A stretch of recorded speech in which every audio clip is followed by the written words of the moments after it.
Hello, everyone. Happy Day2Give. My name is Ryan Quilty, and I am the Program and Logistics Manager here at Dare2Try. Thank you so much for joining us today. And for those of you who may not know me, I joined Dare2Try's staff earlier this year, but I first got my involvement as a volunteer back in high school. In fact, our guest today is a person who introduced me to this great organization, Bob Fisher. Bob himself has been a volunteer with Dare2Try since its inception and is the fearless leader of Team Fisher. Thank you so much for being here today, Bob. And for those who don't know, what is Team Fisher? Team Fisher was a name that Carrie came up with years ago when we first started helping. It was a group of my son's friends, all high school kids, that would come to the tries and do the water entry exit, logistics, just move stuff from here to there and back again if it had to be, and whatever else needed to be done. Put up the finish line has always been my favorite. But yeah, that's Team Fisher. Carrie kind of tagged us with that name, and it's stuck around. Perfect. So everyone knows that you're Bob Fisher, the leader of Team Fisher, but people, they come to the camps and they see the bright orange shirts or the bright neon yellow shirts. What's the deal with those shirts? Everyone always wonders, why are those guys wearing those shirts? Can you just give us a little background on your decision for that color? Long ago, I do other events like Dare2Try. I found it easier to find my team on the field with all the athletes and people when they were in the bright orange. Diana Helt actually made a comment after one of the tries that seeing the team in orange at the swim out gave them a good target to sight on. So it just kind of stuck. You mentioned that Carrie was one of the reasons why Team Fisher formed, but do you remember the first Team Fisher or Dare2Try event that you helped out at? I'm going to have to say it was probably their second camp that they had, that I asked her if she needed help, and she said yeah. So Jake and a couple of his friends and I went to it, and basically in and out of the water, and just kind of grew from there. Those friends, those kids that helped me back then had brothers and sisters.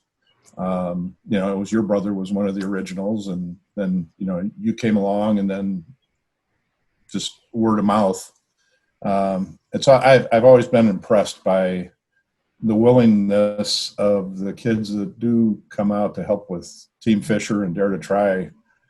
Their dedication. I mean, to get a teenager out of bed at 5 a.m, to drive down to Chicago to do a triathlon that's quite a feat all on its own.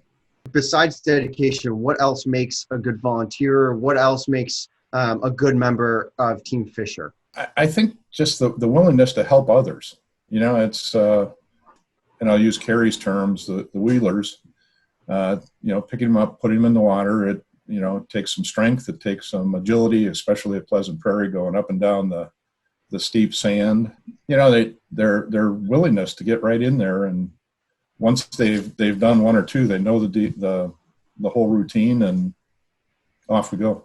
Carrie brought you in to Dare2Try. Is that your first involvement with adaptive sports or with Dare2Try? I guess, can you kind of walk us through how you became involved in Dare2Try, and it's 10 years later you're still involved with Dare2Try? Let's see, my son, probably I'll say 15 to 18 years ago, Jake and I we volunteered at a Great Lakes adapted sports. I could see, from my experience in corporate maintenance, how we could help just on the equipment side of adaptive sports. I don't think not too long after that, Carrie started with GLASA. Got to know Carrie very well. She is a very positive force. Worked with her at GLASA, and it was just natural to continue working with her when she went to Dare2Try. she had to have somebody to hook up the trailers and tow them for her because she can't. Awesome. So as you think back on your 10 years of volunteering and service with Dare to Try, is there one camp or one memory that you kind of look back fondly on? There was the camp that was so cold that, I mean, it was cold, it was windy, it was raining, just the nastiest. And I think, Ryan, it was you that ran up the street to Culver's and came back with big containers of soup. And as they came out of the water, just shivering and shaking, we'd give them a little bit of soup to warm them up. And that was always good. Final question here. So you've been a part of Dare to Try for 10 years, and you've impacted many people's lives. Has there been anyone on Dare to Try staff or Dare to Try athletes that's impacted your life in a positive way? When I need inspiration, I think of them all. Mm-hmm. I started working out this year, and the first few workouts that I was thinking, Dare to Try. Okay, blind man can jump into the water, not see where he's going, but he trusts that person next to him, and he tries. So I got to keep doing this, what I was doing. So Dare to Try on the whole, and all the athletes have impacted me that way. That's awesome. That's awesome. Well, thank you so much for joining us today. I surely enjoyed this conversation, as you know, it's a good reflection for me since I started as a member of Team Fisher and now I'm on the Dare to Try staff. And I think it also this conversation gives a good insight to people who may know your name or may know the t-shirts, but don't really know the man behind, Team Fisher and the water exit and all the logistics. So thank you so much for talking with me today and joining us for our Day2Give celebration. Thanks. Appreciate you guys thinking of me. It's been a pleasure to work with you.